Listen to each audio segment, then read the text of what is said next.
como é que está a cultura de autodisrupção na empresa de vocês? E aí que eu queria, né, amarrar com o discurso do Natália, né, que ele deu uma aula express sobre autodisrupção. Eu aprendi, empreendendo, mas também estudando empreendedorismo e futuro dos negócios, que, pelo menos na minha visão, o caminho mais curto para autodisrupção são dois.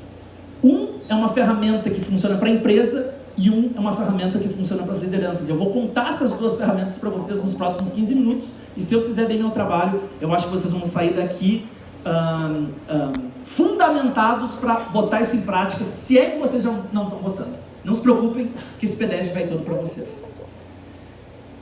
A empresa que quer se transformar, a empresa que quer se preparar para o futuro, a empresa que quer fazer autodisrupção, no meu ponto de vista, tem que aprender a fazer inovação em duas curvas. E eu, né, tenho o privilégio de conviver com várias lideranças como vocês, e uma das primeiras perguntas que eu faço é: você conhece inovação em duas curvas? E normalmente a resposta é não. Por que a gente tem que abrir mão do que dá grana hoje para começar a preparar o campo de amanhã? O comercial sempre vai drenar nossa energia, né? Se eu tenho um big hit hoje, como é que eu vou deslocar equipe, deslocar dinheiro, deslocar tempo para fazer o big hit de amanhã? É difícil, né? Mas com inovação de duas curvas dá, e eu aprendi isso através desse livro chamado The Second Curve, a segunda curva, do Charles Henry, um autor escocês. O livro é maravilhoso. Se vocês já leram, parabéns. Se vocês não leram, não se preocupem que eu vou resumir o livro em um slide. O que o livro diz basicamente é que a gente tem que fazer duas curvas, uma curva do presente e uma curva do futuro, uma curva que está subindo e uma curva que está descendo. Tem uma curva azul clara na frente e uma curva mais roxa atrás, vocês conseguem ver bem, né? Então, na curva roxa, eu tenho o que é popular hoje, meu produto que bomba hoje, que representa muito das minhas vendas, que canaliza muito dos nossos esforços. Ele é popular hoje, ou seja, ele tem muito mercado. Mas se ele tem muito mercado para todo mundo, tem vários competidores, ou seja, eu tenho que vender por um valor mais acessível. Ele é popular hoje, mas ele vai perder espaço para novas tecnologias, para novas paradas, para novos mercados que vão surgir. E o que é popular hoje vai ser descontinuado, mas vai servir de infraestrutura, como se fosse uma laje para que a gente possa construir a nossa próxima curva. Então ela é muito importante, já que sustenta a curva 2, que é a curva da inovação, a curva da novidade. Então essa curva se sustenta nessa laje, está ali o sinal da mudança, que é a novidade, onde tem um pouco mercado sim, mas tem muito valor, eu vendo com muito valor agregado, e ela vai crescer até ganhar mercado e se tornar popular amanhã. Até aí eu acho que todo mundo nessa sala entende isso intuitivamente. Agora, o que eu não tinha entendido até ler esse livro é que a gente tem que orquestrar como liderança o nosso capital em 4 lugares. E quando eu digo capital é dinheiro, mas também é tempo, mas também é gente, mas também é energia, também é atenção. Ou seja, o meu ganha-pão, o que sustenta financeiramente a minha empresa, tem que estar ali, nesse mercado que já está começando a perder espaço e que se eu cruzar essa linha pontilhada, eu caio no oceano vermelho e eu basicamente brigo por preço. Vira um commodity. O meu novo ganha-pão está na outra curva. Ou seja, eu já venci a linha pontilhada, eu já estou crescendo e eu já sei que isso vai pegar tração e ser o meu ganha-pão de amanhã. A minha inovação está aqui, está abaixo da linha pontilhada. As pessoas não entenderam bem ainda que esse é o futuro, que essa é a nossa nova parada. Mas ainda assim eu acredito nisso, seja por pesquisa, por intuição, por conhecer o mercado, e eu tenho que vencer a barreira cultural para que isso vire mainstream. E o 4º lugar onde vai ter capital é aqui, onde eu vou descontinuando produtos, serviços, paradas, mas isso aqui tem que ter um pouco de capital, porque senão essa laje quebra. Essa laje, não se esqueçam, ela sustenta a outra curva. Eu vou dizer para vocês uma coisa que, não sei, para mim chama atenção. Muitas empresas que me chamam por causa de desafios, por causa que estão perdendo mercado, por causa que não conseguem conversar, engajar a geração Y e Z, quando eu apresento esse modelo, eu digo assim: você já se deu conta que as empresas que estão fazendo duas curvas nunca tem crise? Eu não conheço nenhuma empresa que diga: estou em crise, passei por crise, quando tem essa política. Todas as empresas que me chamaram e disseram: puta, a gente está passando por um desafio, a gente está com crise, não faziam isso aqui. A genialidade da liderança é saber orquestrar os recursos aqui. Onde eu vou botar mais capital, onde eu vou botar menos capital. Mas se eu botar muito capital num lugar só, a curva quebra e a crise vem. Depois que eu aprendi isso, e essa ferramenta que para mim é genial, eu tenho dividido com várias lideranças e eu sei que tem funcionado para transformação de várias empresas bem bacanas. Então essa ferramenta das duas curvas eu acho que funciona para a organização, mas ela sozinha não funciona se a liderança não tiver uma outra ferramenta, que é orientação ao futuro, que é uma ferramenta que se vocês não têm, eu acredito que vocês têm que ter. O Thomas Frey falou uma frase que mudou a minha vida. O Thomas Frey falou o seguinte: o jeito que você imagina o futuro muda suas ações no tempo presente. Portanto, não é apenas o presente que constrói o futuro também constrói o presente. Isso aqui é brilhante, cara, porque a gente costuma entender bem a ideia de que o que eu faço hoje mudou amanhã. Check, isso todo mundo sabe. Mas vocês já se deram conta que o jeito que vocês imaginam amanhã muda hoje? Se vocês soubessem que vocês vão morrer amanhã, vocês estariam agora me ouvindo? Ou seja, esses dois tempos estão intimamente conectados. É uma ingenuidade achar que eles não estão no mesmo lugar. E quando a gente entende essa frase que vem num conceito chamado Communicating with the Future, do Thomas Frey, a gente pode migrar para um outro pensador chamado Philip Zimbardo, que é considerado por muitos o principal psicólogo do mundo, que escreveu um livro chamado Paradoxo do Tempo, onde ele diz que cada pessoa tem um algoritmo de tempo. Cada pessoa enxerga o tempo de uma forma. Quem já leu esse livro, parabéns. Quem não leu, não se preocupe, porque eu vou resumir no slide. O livro diz o seguinte: todos nós temos a nossa orientação temporal. Nessa sala aqui, as orientações temporais são as mais diversas. Mas os filhos de vocês, os sócios de vocês, as equipes de vocês, as pessoas que trabalham com vocês, namorados, namoradas, esposas, todo mundo tem orientações temporais diferentes. E muitas vezes a gente está discutindo, achando que está discutindo estratégia, mas na verdade está discutindo tempo. Eu vou mostrar como é que é a tese do Zimbardo, e todo mundo vai ficar pensando como é que eu sou, até a gente quebrar o nosso próprio código. Então, todo mundo aqui ou vai ser ou A ou B do passado, ou A ou B do presente, ou A ou B do futuro. Vocês já vão entender o que é A ou B, e vocês ainda vão ter um dos três dominantes, começando então pelo passado. Todo mundo nessa sala ou é mais propenso a ser passado negativo, ou é mais propenso a ser passado positivo. Como é que é o passado negativo? São as pessoas que poderiam dizer assim, ó: Thiago, você nem sabe, há um ano atrás, juntei todo o meu dinheiro, o dinheiro da vida inteira, comprei o carro da minha vida, não tinha dinheiro para fazer o seguro, saí da concessionária, pisei no acelerador para sentir o coração batendo mais forte, na primeira curva eu derrapei, bati o carro, destruí o carro, perdi todo o meu dinheiro, eu sou um idiota. Isso seria um passado negativo. Um passado positivo contaria essa história dessa forma: Thiago, você não sabe o que aconteceu um ano atrás, você não sabe. Juntei o dinheiro da minha vida, comprei o carro que eu queria, o carro dos meus sonhos, não tinha dinheiro para o seguro, saí da concessionária, pisei no acelerador para sentir o coração mais forte, na primeira curva eu derrapei, bati no poste e não sofri nenhum arranhão. Tenho muita sorte, foi sensacional isso que aconteceu. Então, as pessoas, elas contam o mesmo fato, ou de maneira pesada, ou com aprendizado. E a tendência é a gente sempre achar que é passado positivo, mas não é tão simples assim. A gente se surpreende com a gente mesmo. Então, ou vocês são mais passado positivo, ou mais negativo. Com relação ao presente, a gente é ou mais presente fatalista, ou mais presente hedonista. O que é o presente fatalista? O presente fatalista é aquela pessoa que acha de alguma forma que tudo já está escrito. Então, as pessoas que dizem coisas como: aconteceu o que tinha que acontecer, era a hora da pessoa, o universo conspirou para que tudo corresse, sabe? São verbalizações claríssimas de quem lá no fundo, às vezes consciente, às vezes inconsciente, acredita que as coisas estão de certa forma escritas.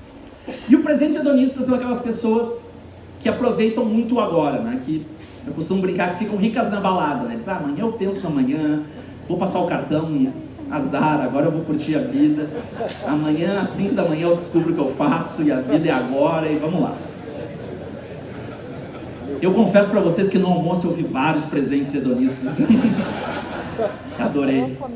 Então, ou vocês são mais fatalistas ou mais hedonistas. E com relação ao futuro, ou a gente é futuro investidor ou transcendental. Até no Brasil, a relação religião e cultura faz com que se enfraqueça o número de indivíduos do transcendental. Futuro investidor é aquela pessoa que sabe que para ser magra amanhã tem que comer pouco hoje, para ser rica amanhã tem que juntar hoje, ou seja, os atos de hoje impactam amanhã. E o transcendental são as pessoas que por algum motivo acreditam que a vida de fato começa após a morte. Então, todo mundo aqui está pensando agora como é que é, não é? Como é que eu sou? Mas essa pergunta é só uma parte da equação. Como é que são os sócios de vocês? Os gerentes de vocês? Os cônjuges de vocês? Porque várias vezes a gente está discutindo estratégia e na verdade a gente está discutindo o tempo. Porque uma pessoa que tem o passado negativo, o futuro investidor e o dominante é o presente hedonista, discutindo estratégia com uma pessoa que é presente fatalista, futuro transcendental e tem passado positivo dominante, é uma loucura. Eu sempre conto a história de uma empresa familiar que eu ajudei a se transformar. Eram 3 irmãos homens, cada um com uma orientação temporal. Então me chamavam no cantinho e assim, dizia: Thiago, explica para esses 2 idiotas que a gente tem que resgatar as raízes da nossa família, as origens, né, o sobrenome, passado. Aí dava mais um tempo, o outro me chamava: Thiago, diz para esses 2 babaca aí que a gente tem que pegar e vender essa porra dessa empresa. Nosso bisavô trabalhou pra caralho, nosso avô trabalhou pra caralho, nosso pai trabalhou pra caralho. Foda-se a empresa, vamos curtir a vida, vamos pras Bahamas, a vida é agora, não sei o quê. Presente.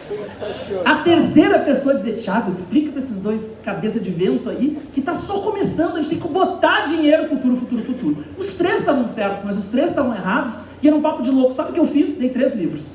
Mas a gente conversa semana que vem.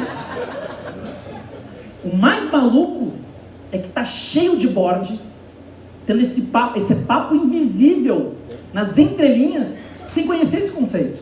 E as pessoas brigam, se indispõem, gastam energia, fazem reuniões intermináveis, roadmaps, e não sabem por que não funciona. Não funciona por causa que a gente tem orientações temporais diferentes. A orientação temporal ideal, segundo Philip Zimbardo, é essa aqui. As pessoas são mais felizes e produtivas. Altíssimo passado positivo, moderadamente alto futuro investidor e moderado futuro hedonista. Então a gente não tem a mesma orientação temporal e isso vem de muito tempo.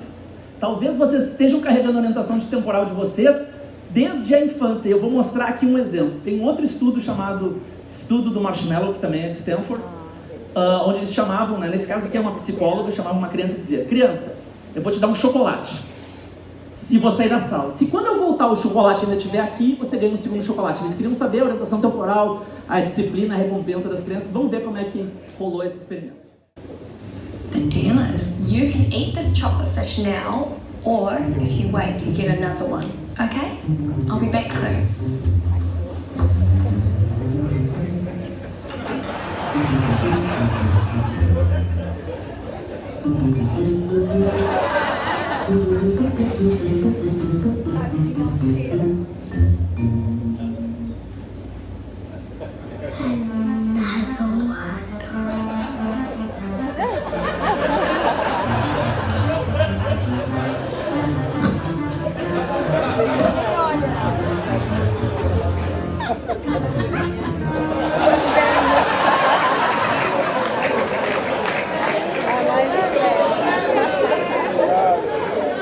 Todo o sistema hackeado. O que foi o enunciado? Se o chocolate estiver aqui, eu dou outro chocolate. Elas deu só uma lambidinha e está aqui o chocolate. Por que eu trouxe tudo isso? Porque esse teste é possível ser feito por qualquer pessoa. Eu vou mandar o PDF e aqui está o link. Vocês podem descobrir a orientação temporal de vocês, porque todo mundo acha que tem orientação temporal ideal, né? Mas será que a gente tem? Quando a gente faz o teste, a gente pode fazer o teste com a nossa equipe, com os nossos sócios, com as nossas sócias, com o nosso board. E quando a gente descobre como a gente é, a gente pode se perguntar: eu quero continuar assim? Ou será que eu tenho que orientar um pouco mais ao futuro? Porque sem olhar ao futuro, é impossível fazer inovação, é impossível fazer disrupção, é impossível ter 2 curvas. Eu sempre vou ser dragado para o presente, para o comercial, para o que está vendendo agora.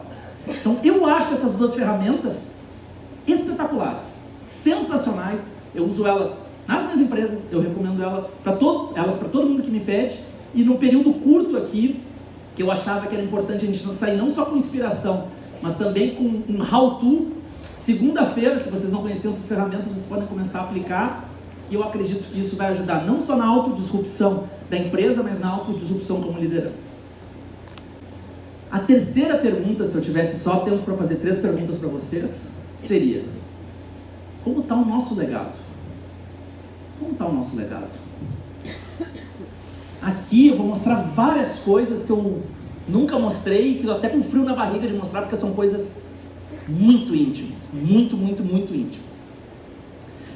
Quando eu falo de legado, eu gosto de trazer algumas crenças particulares, e a primeira delas é que legado, no meu ponto de vista, é muito mais importante que propósito. Vou repetir, legado, para mim, é muito mais importante que propósito. O que é propósito? Propósito é o nosso norte, a nossa missão, para onde a gente está indo, o que nos move. Legado é o que fica. Então eu posso ter um puta propósito e não deixar nenhum legado. Assim como eu posso nem saber qual é o meu propósito, eu posso não saber meu propósito e deixar um puta legado, ou ter um puta propósito e não deixar legado nenhum. Vocês concordam? E é esse o problema. O mundo do empreendedorismo está numa egotrip do propósito e esqueceu do legado. Porque o que muda o mundo é o legado, não é o propósito. O que muda o mundo é o legado, não é o propósito. Então a primeira coisa que eu gosto de dizer nesse capítulo é: legado é maior que o propósito. Óbvio que o propósito é importante, não vou discutir isso, mas legado é mais importante. A segunda coisa é que a gente deve focar num legado que pertença ao core do nosso modelo de negócio. Eu não posso criar uma empresa que vende cigarro para adolescente e depois fazer uma instituição e dormir tranquilo. Não é isso que é legado. Não é paralelo, não é o bracinho, não é aquele departamento que me separou 3, 4, 5, 10 pessoas. Legado está no coração do modelo de negócio. A atividade mãe tem que estar entregando legado. Terceira provocação é que não é a gente que define se está deixando legado. Porque se eu perguntar para vocês, todo mundo vai dizer: não, eu deixo um puta legado que é 3 pontinhos. Não é a gente que decide se está deixando legado. São os outros que dizem para a gente se a gente está deixando legado ou não. Quando os outros dizem espontaneamente, é porque a gente está criando legado. Legado é a única forma de ser imortal. E eu acho que se ficar, como foi dito na palestra anterior, aqui no conversa anterior, deixar algo muito maior do que a gente mesmo para as próximas gerações é a única coisa que faz sentido como empreendedor. Quem falou tudo isso não fui eu, foi o Frederic Laloux. Quem já leu esse livro aqui, só para saber? Esse é o livro mais importante sobre negócios escrito nos últimos 5 anos. Vou repetir. Esse é o livro mais importante escrito sobre negócios nos últimos 5 anos. Se chama Reinventing Organizations. Basicamente é reinventando as organizações, onde ele critica toda a lógica clássica que a gente está construindo nas nossas empresas, e ele se baseia no modelo do Ken Wilber, que é o considerado o Einstein da consciência. O Ken Wilber criou essas camadas e ele levou isso para os negócios. E ele diz que tem diferentes tipos de organizações, e quando a organização está focada na própria empresa e não no legado, ela está nesse espaço aqui. Quando a empresa entende que ela tem que deixar legado e a empresa é menos importante, ela vai para esse espectro aqui do algo maior. A Annelise, que é uma futurista que muito me inspira, ela tem uma frase que eu acho linda, assim, que eu me arrepio toda vez que eu leio. Ela diz assim: eu não quero mais ver as lideranças dizendo eu sou o melhor da minha categoria, eu sou o melhor do mundo. Eu quero que as pessoas digam eu sou o melhor para a minha categoria, eu sou o melhor para o mundo. Essa diferença é toda a diferença. Qual é a coisa de tudo que vocês deixaram que mais orgulha vocês? De tudo que vocês deixaram até hoje, qual é a coisa que mais orgulha vocês? Vocês conseguem responder de bate-pronto? Sim, não, talvez, preciso de um tempo para pensar. Qual é a coisa que vocês fizeram como profissionais que mais orgulha vocês? Isso é legado. E aí eu queria dividir com vocês coisas muito íntimas, coisas que expressam toda a minha visão como ser humano, que é brigas que eu decidi enfrentar. Eu ajudei a cofundar uma empresa chamada Perestroika, da qual eu não sou mais sócio, que acabou se tornando a principal da sua categoria na América Latina, coisa que é surreal acreditar que uma empresa com 50 pessoas tivesse essa dimensão. A gente era microscópico e eu dizia para mim mesmo, eu quero ajudar a criar uma nova educação no Brasil, eu acho educação, todo mundo fala, o que muda um país é a educação, e a gente não dedica tempo para educação. Eu quero dedicar meu tempo para educação. E a gente criou um novo jeito de dar aula, um novo jeito de aprender, um novo jeito de ensinar, um novo jeito de conviver, que ganhou um monte de espaço, Mas eu poderia dizer que a gente deixou um puta legado, só que não sou eu que falo se deixei legado ou não, né? Então eu só entendi o legado que a gente estava deixando como escola quando eu vi esse vídeo aqui do Adriano Silva, que o Adriano Silva ele montou um blog chamado Projeto Draft, que é o principal blog, a principal mídia da nova economia brasileira. E ele estava numa palestra, num evento tipo esse, um amigo meu estava lá, ele começou a falar da perestroika, esse meu amigo gravou o que estava sendo dito e eu queria mostrar para vocês porque eu fiquei muito orgulhoso do que foi dito. Quero mostrar aqui o Adriano Silva falando da perestroika. Que não tem destino médio, que não tem esses chaves. Antes da perestroika, nós tínhamos dois modelos de educação executiva no Brasil. Nós tínhamos o modelo HSM e o modelo de educação do Cabral.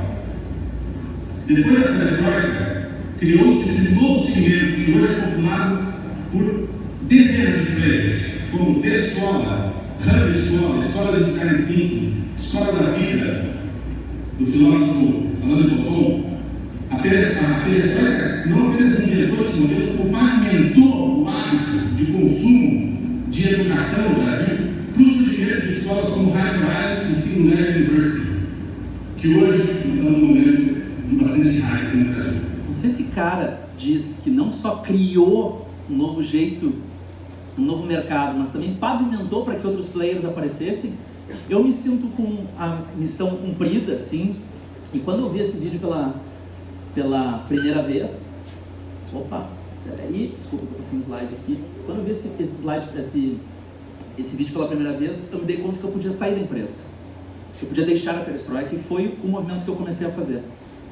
Se o que eu queria deixar como legado era isso, e eu queria ter outros legados, eu podia sair da empresa, e foi o que eu fiz. Porque nesse modelo aqui, que eu não tive muito tempo de falar, quando a gente tem um modelo rosa, a gente não tem sócios, a gente tem iniciadores, pessoas que iniciam, levantam a organização, enxergam o impacto dela e a partir daí ela sai. E mais do que isso, a perestroika começou a entregar de graça a coisa mais preciosa que ela tinha. Ela criou uma metodologia de aprendizagem, digamos uma IP, né, uma propriedade intelectual, que é essa Experience Learning. E aí a gente pegou e disse, vamos deixar isso open source, vamos deixar de graça na internet? Vamos, e a gente deixou. E eu tinha amigos advogados, assim, advogados bem rígidos, que eles diziam, cara, essa é a pior ideia que você pode ter, porque a sua empresa vai quebrar. Eu dizia, mas por quê? Porque uma grande rede, uma grande universidade vai ler isso, vai montar um negócio igual de vocês, vai fazer dumping, vai oferecer por um preço um pouquinho mais barato e vai quebrar vocês. Eu disse, será? Isso eu tenho certeza. Eu disse, puta, mas eu acho que não, acho que vai acontecer outra coisa, eu acho que a gente vai inspirar bastante gente. E de fato foi o que aconteceu. Esses grandes grupos, ao ver tudo que a gente fazia, começaram a pedir consultoria para que a gente os ajudasse a transformar o processo de educação deles. Então, eu me perguntei, na economia clássica, eu devo esconder minha propriedade intelectual, mas nessa economia, será que eu não ganho mais abrindo a propriedade intelectual? Foi exatamente o que aconteceu. Depois disso, eu resolvi ter uma outra missão, uma outra briga, que eu disse, eu quero ajudar a mudar a mentalidade empreendedora do Brasil, porque eu acho que esse papo de unicórnio, investidor sufocando os jovens empreendedores, isso para mim não faz sentido. IPO, isso para mim não faz sentido, isso para mim não é nova economia, para mim isso é velha economia com terno de silício. Assim, eu não consigo entender isso como ganha-ganha. Para mim isso é exatamente Wall Street passada limpo em 2019. E eu me disse, o que dá para fazer aqui, né? E escrevi esse livro. Demorei 2 anos para escrever um livro, não sei quem já escreveu um livro, mas dá muito trabalho para escrever um livro. E o que eu fiz com esse livro? Dei de graça. Eu botei, no dia que a gente terminou o livro, a gente começou a vender em papel e eu botei de graça na internet. As pessoas me perguntaram, por que você escreveu 2 anos um livro e deixou de graça na internet? E eu disse, por que não? Por que não? Ao entregar de graça na internet, eu poderia dizer, puta, né, deixei um puta legado, mas legado não é eu que digo, são as pessoas que dizem. Então eu quero dividir aqui só 2 histórias do livro. Eu poderia dividir várias histórias, mas 2 histórias que eu acho que são bem relevantes. Uma vez eu recebi essa foto aqui, e eu não entendi nada. Essa foto aqui é o primeiro pilar de um shopping que está rolando em Fortaleza.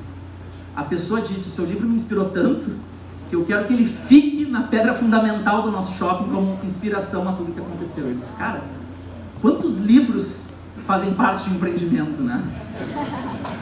Legal, obrigado.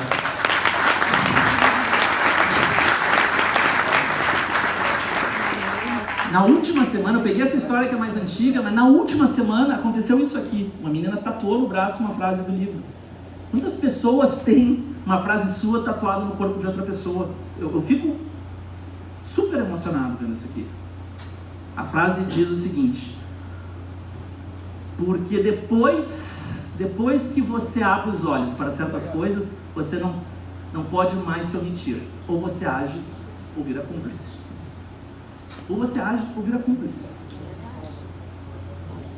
Mas com certeza o maior feedback que eu tive foi esse. Um dia eu recebi uma carta das Nações Unidas dizendo o seguinte: Thiago, com a sua expertise de futurismo e novas tecnologias e empreendedorismo, a gente quer que você traga aqui a sua visão para o nosso fórum, para abrir o nosso fórum, que vai durar uma semana inteira. Como é que chegou na ONU se o livro só tinha em português? Vocês entendem, tipo assim, ter ido para as Nações Unidas, ter ido lá dividir essa visão, e ter ido lá, e o que eu fiz aí, eu fiz o livro em inglês para doar para todas as pessoas que estavam vendo, porque eu disse, eu quero que vocês levem essa visão empreendedora para todas as suas comunidades. Para mim, isso é alguém validando o que a gente considerava legado. Se as Nações Unidas estavam dizendo isso aqui, eu disse, puta, tem alguma coisa sendo bem feita aí. Hoje, a minha atual briga é ajudar a popularizar futurismo. Futurismo não pode estar só nessa sala de privilegiados, porque eu sou privilegiado e vocês são privilegiados. Não pode, isso está errado. Mais gente tem que saber, mais gente tem que entender, mais gente tem que participar dessa conversa, e a gente já está conseguindo aí construir o maior ecossistema de futurismo no Brasil, e a gente também tem entregue um monte de coisa de graça. Para cada pessoa que compra um curso pago de futurismo nosso, a gente dá um curso de graça para uma pessoa da base da pirâmide que não pode pagar. E para mim isso é um puta impacto, uma puta transformação. Eu me sinto muito orgulhoso de fazer isso. Mas eu falei tudo isso, e agora estou bem no finalzinho, para contar essa história. Porque quando eu falo de futurismo e legado, eu não posso deixar de contar essa história. Eu participei da Singularity. Quem aqui estudou na Singularity ou passou pela Singularity, só para saber? Legal. Eu fiz aquele programa chamado GSP, que a gente fica 3 meses lá e tem uma seleção super rígida, né? Que são, a seleção nos obriga a passar por um crivo, onde o critério de seleção é ter a capacidade de impactar 1 bilhão de pessoas em 10 anos. A NASA e o Google dizendo se você tem ou não essa capacidade. Então foi muito legal participar desse programa, passando por esse crivo. E lá na Singularity, eu digo assim, sem medo de errar, que a gente era 80 participantes, foi um ambiente profissional com mais pessoas de altíssima performance da minha vida. Eu sei que a gente está num grupo aqui de altíssima performance, mas eu nunca vi nada como aquela sala de 80 pessoas. Eu vou descrever para vocês quem eram as pessoas.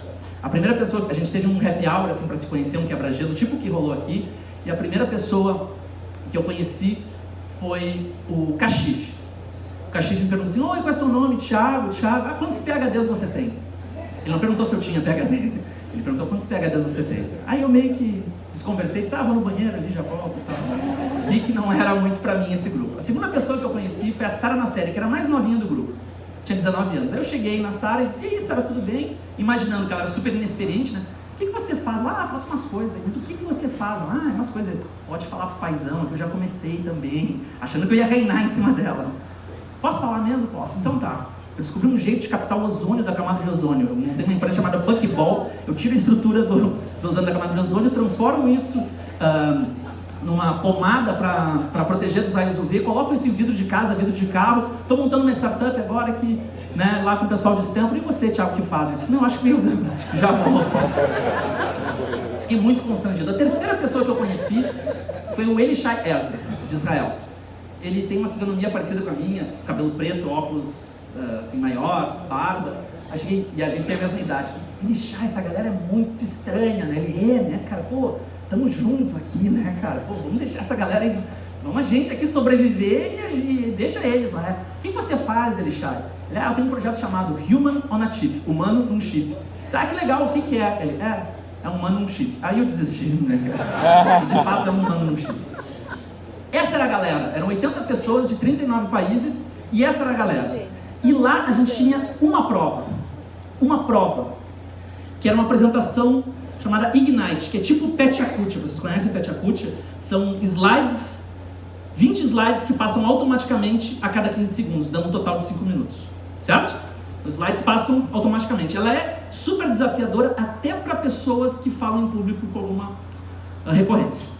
E o tema, o briefing era, vocês têm que falar de tecnologias exponenciais, conectar tecnologias exponenciais, realidade virtual, inteligência artificial, biotecnologia, seja qual for, com uma especialidade de vocês. Quando eu olhei isso aqui, eu me dei conta que qualquer coisa que eu falasse, negócios, criatividade, educação, tinha gente lá dos 80 que sabia mais que eu. E eu pensei, o que eu faço? O que eu faço? E eu lembrei dessa coisa do legado. Eu lembrei que a gente pode oferecer algo que às vezes a gente nem valoriza, que a gente nem contabiliza, que a gente nem põe no Excel. A gente no Brasil de 2019 e a gente no Brasil de 2030, a gente tem um puta capital afetivo.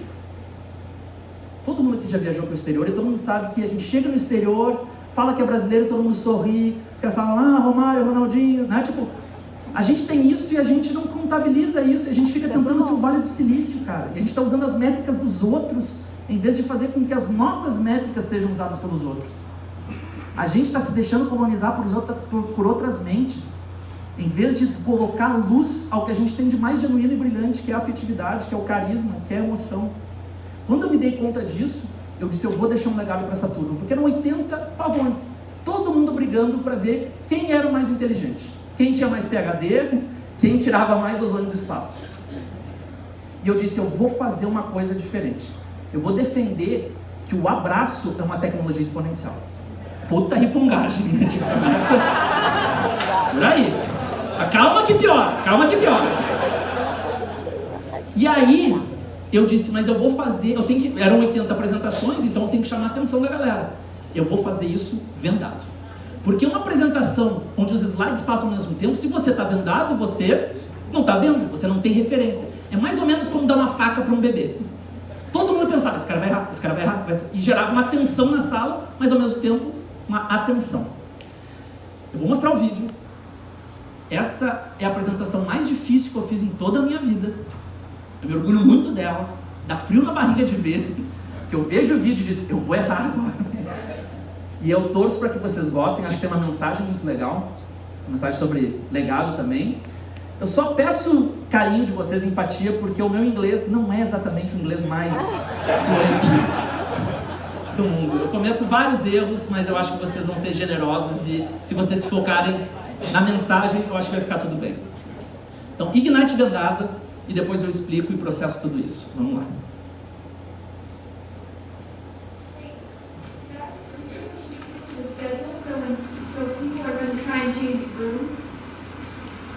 You know, we're getting a little starting on if you want to start it, can you? And then the next person. Eu pareço nervoso, vocês acham? Yeah. Cool.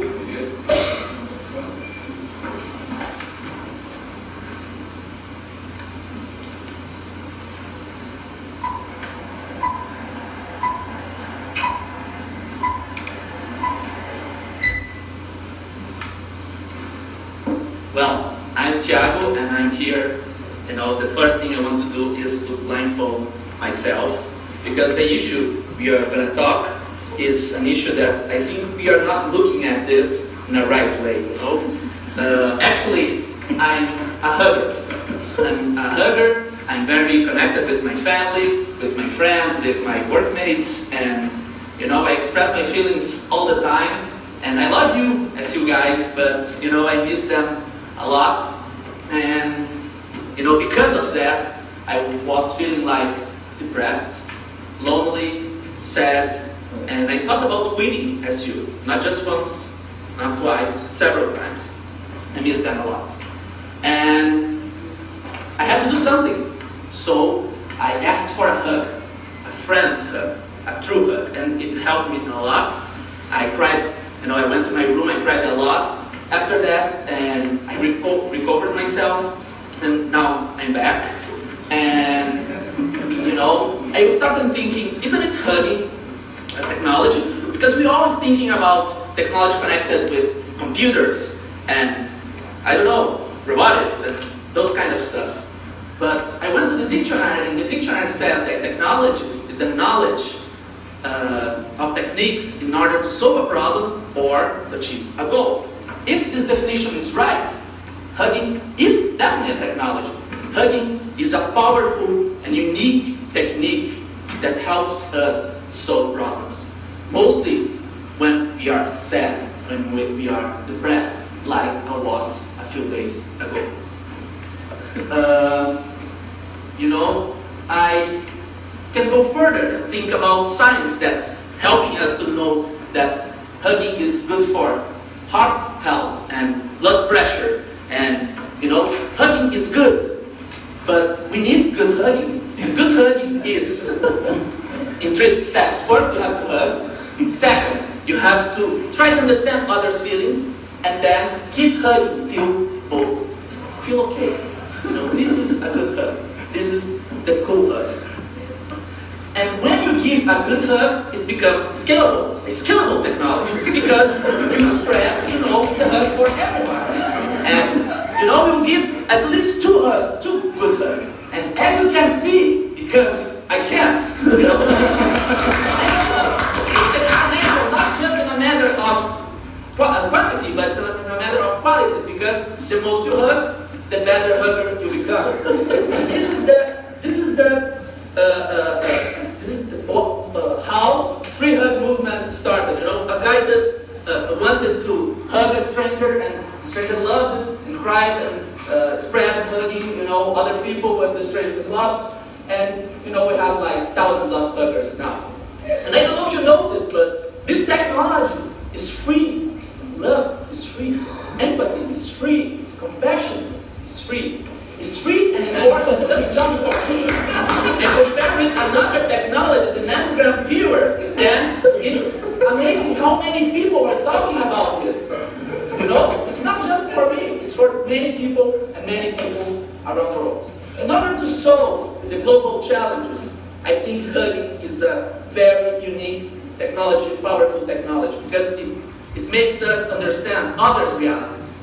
When we feel pity for someone, we stand in a different level, in a higher level. And I don't think pity is nice. I think empathy is better. You just go to the same level, hug them, understand their reality, and try to move to a higher level. And this is how I think we can change the world. So, I just want to ask you 2 things. First, open your eyes and start looking at hugging as good things. A technology, an emotional technology. And the second thing I would like to ask you is open your eyes and start practicing that. Start hugging, kissing, hugging. We have to practice that because it's important, not just for me and for you, but especially for the next generations. They can train, they can, use an iPhone or iPad by themselves, but we have the responsibility to teach them how emotional technologies are important. So the next time you see someone, sad or lonely, don't feel pity. Just use the technology you have in your own hands. Just give him a hug. Thank you. Obrigado. Aí, rolou a farra do abraço. Aí, galera, virou uma turma. Antes a gente era 80 pessoas disputando beleza. No dia seguinte a gente virou uma turma. A gente começou a se abraçar, a se cuidar, a se respeitar, a se observar, e a gente virou uma turma. E por causa disso aqui, usando a frase, você que define o legado somos outros, a galera me elegeu o orador da turma, o que é um puta honra. E por ter feito essa apresentação que foi considerada a melhor na história da Singularity, eu fui convidado em 2016 para fazer um teste lá na NASA, que é para ser professor da escola. Eles convidam 2 pessoas a cada 15 dias, é uma seleção super rígida. Para vocês terem uma ideia, no dia que eu fui, eles me ligaram um dia antes dizendo: Thiago, vai você e uma outra menina, tá? Eu disse: quem é? A Jennifer Lopes. Eu disse: como assim a Jennifer Lopes? A Jennifer Lopes vai falar antes de você e depois eu. Não era a Jennifer Lopes cantora, mas eu achei até que era muito pior. Ela era cientista-chefe da Estação Espacial da NASA. Então, é esse tipo de pessoa que ia. Eu passei na seleção e 3 dias depois eu estava na Nova Zelândia representando a gente, galera. A gente, a nossa visão, nosso olhar de futuro. Porque senão é só um monte de homem branco, rico da América do Norte dizendo para que lado as coisas vão, e isso não é futuro. A gente tem que pensar em futuros, não futuros. Senão, como eu falei, a gente está sendo colonizado por outra mente e nem está vendo de onde está vindo essa colonização. Então tá lá, eu me sinto representando todos nós. Eu falo com a nossa voz lá e eu tenho muito orgulho disso. A partir do ano que vem, eu quero criar a nova escola fundamental que vai mudar o Brasil. E eu sei que isso é pretensioso, sei que isso é ambicioso, mas eu acho que dá. Eu tenho um filho de 7 meses, quando eu olho as escolas que estão aí, eu não me sinto motivado a colocá-lo em nenhuma delas.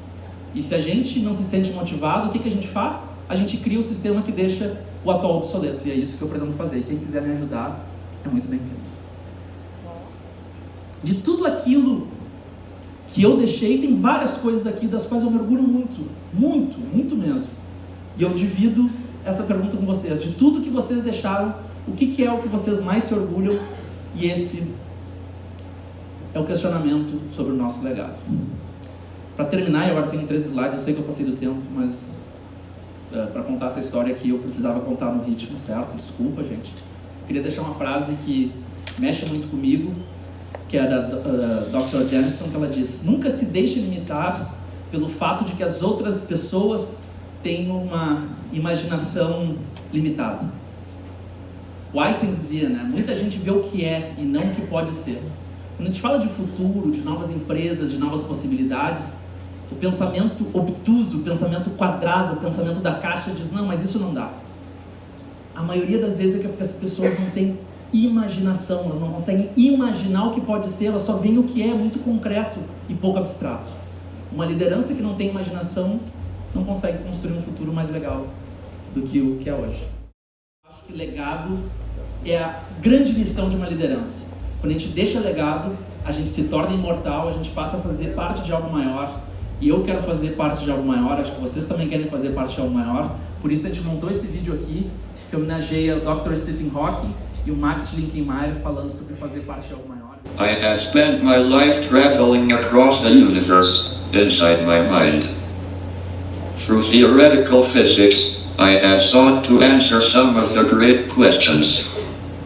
But there are other challenges, other big questions which must be answered, and these will also need a new generation who are interested, engaged, and with an understanding of science.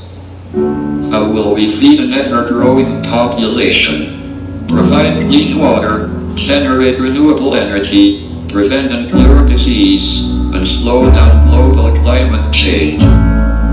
I hope that science and technology will provide the answers to these questions, but it will take people, human beings with knowledge and understanding, to implement these solutions.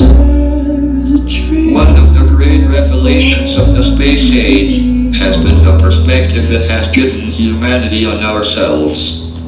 When we see the Earth from space, we see ourselves as a whole. We see the unity and not the divisions. It is such a simple image, with a compelling message: one planet, one human race. We are here together, and we need to live together, with tolerance and respect. I have been enormously privileged, through my work, to be able to contribute to our understanding of the universe. But it would be an empty universe indeed, if it were not for the people I love, and who love me. We are all time travelers, journeying together into the future. But let us work together to make that future a place we want to visit. Be brave. Be determined. It can be done.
Gente, muito obrigado pelo tempo de vocês, pelo carinho.